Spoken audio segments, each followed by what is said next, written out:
raise a family. They have some of the same opportunities that me and my wife. You agreed that we need to see them as a terrorist organization. On a private cloud server, yes or no? To love country, to love God, and to try to do the right thing. Worked for the nation and the interests of the people. Welcome back to the Fresh Freedom Podcast, your podcast with the freedom-loving freshman members of Congress.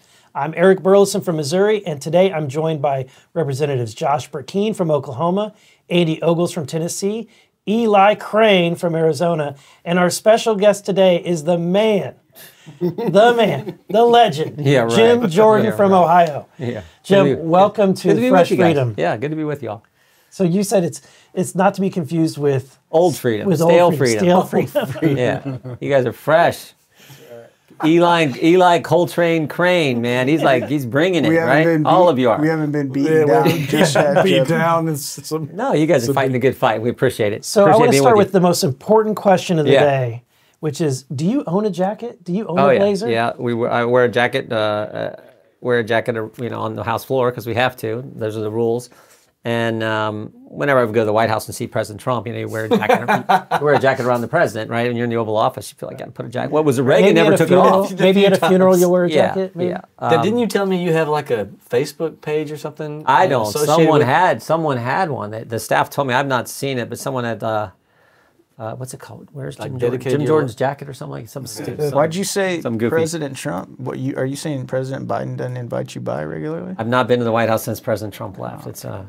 But let's hope that is going to be back to where it's supposed to be here in a year and a half. So Biden's currently lost in the Rose Garden, so that's why he hasn't invited you. It's sad. Did I say that out loud? It's sad for the country that falling and I can't get up. Yeah, it's sad for the country. But I mean, this is a sidetrack. But 72 hours ago, he said, he's going to build a railroad from the Pacific across the Indian Ocean. We all talk a lot. Yeah. And sometimes you make a mistake, we're humans, right? Yeah. But in the back of your mind, you know it. You're going to build a railroad across the ocean? Yeah, that's probably not going to work, right? That's less than optimal. Yeah, say that. It's tied into God Save the Queen. Yeah, probably. So you just had a really long day. You had the Durham hearing. Yep. And I can't wait. I was in my other hearings. I really wish I could have sat in on just Judiciary and watched that. I thought it went well. I really did. And Mr. Durham, while there were a few of our guys who were a little bit critical because they felt he didn't maybe push hard enough. He didn't compel McCabe or try to compel McCabe or Comey or Strzok or some of these guys to come sit for an interview as part of his investigation. I did think he did a good job, both with his report and how he handled himself today. You can tell he's a good man, a Christian man. You can just sense it. And he added detail and color to what we already knew, that this was a made-up baloney of a story. The dossier was garbage, and yet our FBI used it 2 days after they got it. They put it in a draft FISA application without corroborating. One of the statements he has is not one single substantive allegation in the dossier was ever corroborated, ever validated at all. And they used it time and time again to secure FISAs to spy on American citizens associated with the presidential campaign. Do you think it was willful, or do you think it was groupthink and they just weren't thinking that? More the former.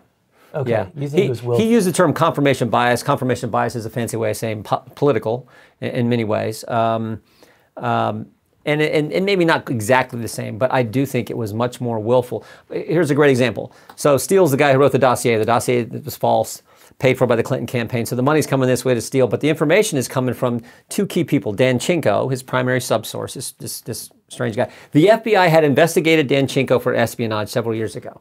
He's a Russian spy. Yeah. So they were looking into it. They stopped the investigation because they thought he left the country. Turned out he didn't leave the country. He stayed right here in Washington, D.C. area, which is kind of funny in and of itself. So Danchenko's the guy. They go and pay him to be a confidential human source after they've investigated him, after they know the dossier is garbage. They pay him, which is a strange thing. As an American citizen and a taxpayer, it's appalling. Yeah, all your constituents, their tax dollars were used to pay a Russian spy who put together a document they knew was false. And oh, by the way, Danchenko was meeting with this guy, Charles Dolan, who's buddies with the Clinton. Dolan gave some of the information for the dossier as well. Dolan and Danchenko meet on this is one of the funny things that Durham put in his report that I thought was just interesting because it's like right out of a movie. Danchenko and Dolan meet on a park bench in Arlington on New Year's Day. You're like, well, that's kind of weird. That's straight up a spy movie. Yeah. They don't interview Dolan. The agents on the case said in the Mueller investigation, we should interview Dolan. They kept pushing. And they said, no. The top people in the Mueller team said, we're not going to interview Dolan. And the agent that continued to push for that, they reassigned her to a different part of the investigation. Of course they did. That's how crazy it is. You don't interview one of the key guys in the dossier, and you pay the primary subsource for the dossier, who's a Russian spy. Like, who does that? Only our FBI under Jim Comey. Yeah, I mean, I just did a town hall, and the question was from one of the listeners was, what's happening? Like, I think the American people feel like the justice system, there's two separate justice systems. Yes. And they're frustrated that we're not able, or we're not addressing it. And so the question is, what are you guys doing? What can you do to fix the system? Well, the first thing I'd say, Eric, is polling shows 60% of the American people feel like there are two standards, that there's a double standard at the Justice Department. They feel that way because there is a double standard. So it's appropriate that they have that sentiment. What you do is you make sure FISA doesn't get reauthorized in its current form. That's up for reauthorization. That's something we can all weigh in on. That comes up by December 31st. You make sure that doesn't happen. And then second, this is something you've all been working on, we've all been working on, is you use the appropriations process, the power of the purse, to limit how the taxpayers' money can be spent at these various federal agencies that have been turned against the American people. DHS, where they set up tried to set up the Disinformation Governance Board, DOJ, FBI, all these various agencies, IRS. We know what they tried to do to Matt Taibbi, or what they did to Matt Taibbi. So you use the appropriations process to do that. Let me ask you something on that, Jim, because one of the things, I mean, most of us are 6 months into this. We're brand new. But even I'm already frustrated when I see colleagues of ours that won't, impeach Secretary Mayorkas or actually punch back. And I think Eric was alluding to that. Mm-hmm. I think the American people want some justice. They want to see that there isn't one set of rules and regulations and laws for them, and then one for everybody else up here in Washington D.C. that has a title. Mm-hmm. How have you managed to stay inspired and just continuing to get after it when it seems like oftentimes Republicans lack the backbone to get anything done? Well, I mean, you guys are all persistent, successful people. I mean, you've served our country in an amazing way, and many of you have, and you got elected in a campaign. So you just do it because you love the country, and you continue to do what the Constitution requires us to do. You do the oversight, and you get the truth and the facts out to the American people. And then you propose legislation to try to remedy problems that you discover in the course of your investigations. And really, you got to use the power of the purse. I always say the founders, in their wisdom, when they set up this amazing thing called America, this experiment in liberty that we call America, they wanted 3 separate and equal branches of government. But if there was one branch that was supposed to be more equal than the others, it was supposed to be the legislative branch. And in particular, the House of Representatives. Yes, and in particular, the House of Representatives, they wanted that body to be closest to the people, stand for re-election every 2 years. I always tell the folks back home, every 2 years you get a chance to throw me out. That's a good thing. Keeps you honest, keeps you coming back talking to we the people. And because you're closest to the people, they wanted every tax bill, every spending bill to start there, which is what our Constitution requires. So we should understand that and begin to use that power in the appropriations process. One of the problems we've had is here the last several years, we don't have an appropriations process. We just have one big ugly bill that comes to us from Chuck Schumer and Mitch McConnell that they negotiate, put on the floor and say, either vote for it or we shut down the government. Well, what is that? That's not how our process is supposed to work. So that's what we're going to have to use. And it's going to get real serious real quick around here over the next several months as we do those 12 bills. Yeah, because the FISA, it's a reauth. If we don't do something, it goes, they lose that authority. That's right. So there's a we got some leverage. So I will say this. A former Attorney General, John Ashcroft, called me. He is my favorite constituent. I'm really proud that he is a constituent. And he has a lot of ideas on how to reform FISA, and I want to get the two of you connected. I'd love to. I have nothing but, I think so many of us have nothing but respect for Attorney General Ashcroft. Well, and I want to take something you said to the next level about there's a two-tier justice system. We've just seen with Hunter Biden, with the tax evasion, the gun charge. I mean, you have American citizens. You've even had celebrities go to jail for similar charges, and he gets a slap on the wrist. I guarantee you, if Eli went out tonight, we had a beer, and we take a selfie, and there's hookers, a crack pipe, and a gun, they would be in our office tomorrow. Mm-hmm. They would throw the book at he and I.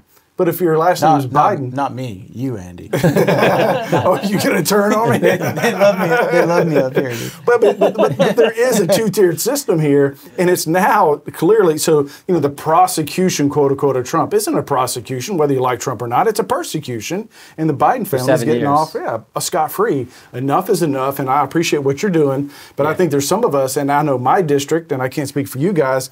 They want an impeachment, and they want it today. Not in 2 weeks, not in 2 months, not in 2 years. They want it now. Yeah, they actually want it yesterday. But I do think it's important that if we're going to go down that road, I certainly think Mayorkas warrants impeachment by his, just what's happened on the border in 2.5 years. But I do think that has to be a decision the full conference makes, because once you go down that road, I mean, 4 years ago, I was defending President Trump and the crazy impeachment process the Democrats did against him, and it consumes everything. It dominates Congress. And so we need to make that decision as a conference, as Republicans, and it needs to be based on the facts and the law. So we're doing the kind of investigative work, oversight work you're supposed to be to get the facts on the table, and then I think we need to make a decision on him and potentially other people too. Sure. But there should be a process. We should be, as I think we were talking earlier, we should be as tough and aggressive as the Democrats, but we should do it consistent with the Constitution, consistent with the rule of law, and in a fair way. What they did to President Trump wasn't fair. It was wrong, and it wasn't fair. We weren't allowed to even have witnesses that we could call. Adam Schiff controlled all the witnesses.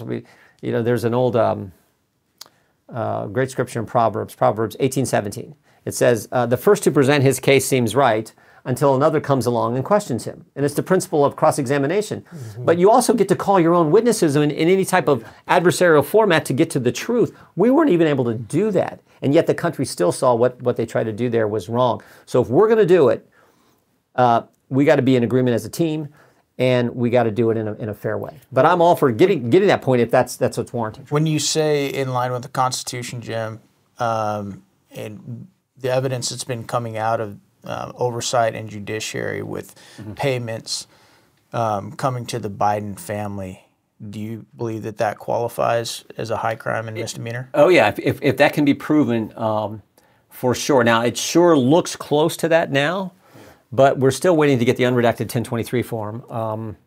What's interesting when I read that,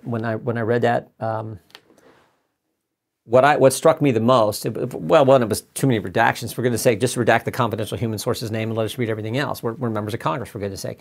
But what stuck out to me the most was the confidential human sources talking to the foreign national. The foreign national uses the term "the big guy," and I'm like, well, now this is the second time we've heard that term. And the first time, Bobolinsky, right? Well, but also it was Galar email. Bobolinsky was talking about it, but the email was Hunter Biden's business partner, Galar. We learned about, and so Galar used the term 10% for the big guy. He's on the receiving end of the payments, and now you have a guy who's paying on the other side of the equation who uses the same term, and he didn't know about the term being used before. So you got two people, and it sort of raises the obvious question: if Joe Biden's not the big guy, who the heck is, right? Who is it? But you got two people using. That's what stuck out to me, which I think just further confirms this all looks shady.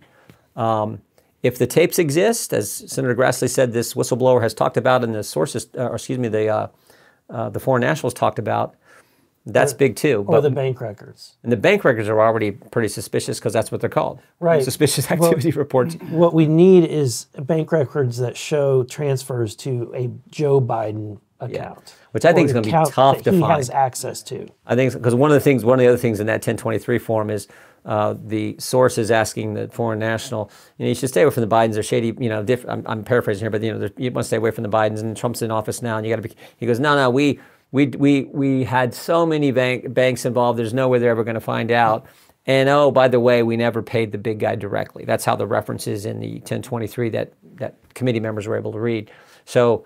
He was saying they'll never find it. Yeah. That's what he said. He said it'll take 10 years for us to find it. But Chairman Comer and the committee have uncovered now 20-some different companies they set up that are moving money to multiple Biden people. And again, for what did they do? What was the service they provide? What was the value they added? What did they do to warrant payment of the cash or payment of the money? So I don't know. Can you speak to people's frustration about, why is it that Congress doesn't act, and talk about that our founders set aside the legislative purview and what we do in oversight? It has to be, even subpoenas, it has to be built upon the premise of writing law and that we are operating under the rule of law. I think people are frustrated, but they think all Congress does is these hearings. Can you speak to that and how we are operating under the rule of law? And how you've got to have the strong attorney generals that will then take this information. Can you speak to that? Because I think a lot of people have a misunderstanding about a couple things that made me think of there, Josh, is when you do investigations, you have to have a legislative purpose for why you're undertaking that investigation. You can't just investigate for the sake of investigating or to embarrass people, or anything, which we don't want to do. We want to do it for the good of the country. Can you explain to the American people why? Why is it set up that way? The courts have been clear about that, and you have separate and equal branches of government. But you're right, to ultimately hold people accountable, you need an attorney general who's willing to say, that's wrong behavior, and we're going to prosecute those individuals who engage in that wrong behavior. And in divided government? Yeah, in divided government's tough because you got Joe Biden and you got Merrick Garland running the Justice Department, and just the way it is. So it's why to affect real change in America today, in modern American government and politics, it seems to me you have to have the White House. Because what's happened over time, even though we talked earlier about the legislative branch, I think in the founders' vision, it was supposed to be the one that was maybe more equal than the others. That's not in modern American government. It is the executive branch, and having the presidency is critical to affecting real change that I think helps the country. And we saw that happen under Trump. We really did, economy, everything else, but we got to get back to that. You have a heart out, and I do believe you probably have some viewers, and I think Josh wanted to talk about your workout routine. Yeah. So to get a little bit lighthearted, so Josh and I lift weights every morning, 6 a.m. I see you guys see you You see us in there. Yeah. Notice he didn't say he sees the effects. He sees us in there. No, you guys are working out. So go ahead. You were talking about, we saw him this morning. I looked up this morning. I actually saw Mike Johnson, which he was, walking through. First time he's ever been there. I'm like, what are you doing I'm at, kidding. I'm kidding. 6 a.m.? Mike the buddy, whoever's watching. What are you doing at 6 a.m.? Mike Johnson, Louisiana, good guy. I said, what are you doing here? He's basically saying, Jim Jordan made me, I got to be up first. And I'm like, well, I just saw him. He's in there. Yeah. He's like, yeah, I know. And so he walks on. And so I walk in, and Lance Armstrong is on the elliptical with his head down. And I know he is probably prepping. Either he's got his Bible app on or he's praying or whatever he's doing. And I've never seen anyone. We're over there doing bench today with his head down, and he is like sweating. I'm like, that is Lance Armstrong on. Were you tackling the day early? Is that like your headspace, like you're getting into Oh, you got to work out. You got to work out. It's like you should hopefully, do something. Do something physically, mental, that tests you or pushes you mentally, physically, spiritually every day if you can. I usually get the physical one. I'm not as good as the spiritual side like I should be, like you guys do. But so yeah, I like to work out. I mean, you're an old guy like me, you got to work out. You don't think right. There's a Zig Ziglar quote. I think it says a person's mental, physical, and spiritual state are interwoven. Compromising one's compromising another. Well said. Now that I've been, 10 pounds chubby because of my wife's Pop-Tarts that they fed the kids, I don't have much to say on that subject. I got to jump out. One last question. Yeah. One last question. You're our hero, our mentor. Yeah, right. If you had to say one person that's your hero and mentor, who would that be? Oh, my best friend in politics is Mark Meadows. And Mark and I, when we were here together, I miss him. I mean, he's here right now. This is where he works. But Mark is a great guy. But when I first got here, it was Jim DeMint. Jim DeMint took time to help me. Oh yeah. I was just Joe Bag of Donuts, and still Joe Bag of Donuts. But he was willing to be helpful, and he really was. Well, thank you for everything you do. No, you guys are the best. Fresh Freedom. Thank you. Yes. All right. I gotta run. Thank you, sir. And that's all we have for the Fresh Freedom Podcast. Thank you again for Congressman Jordan for joining us. If you'd like to submit an audience question, click on the link in the description below, and it will hopefully get asked on a future episode. Until then, we'll see you the next time on the Fresh Freedom Podcast.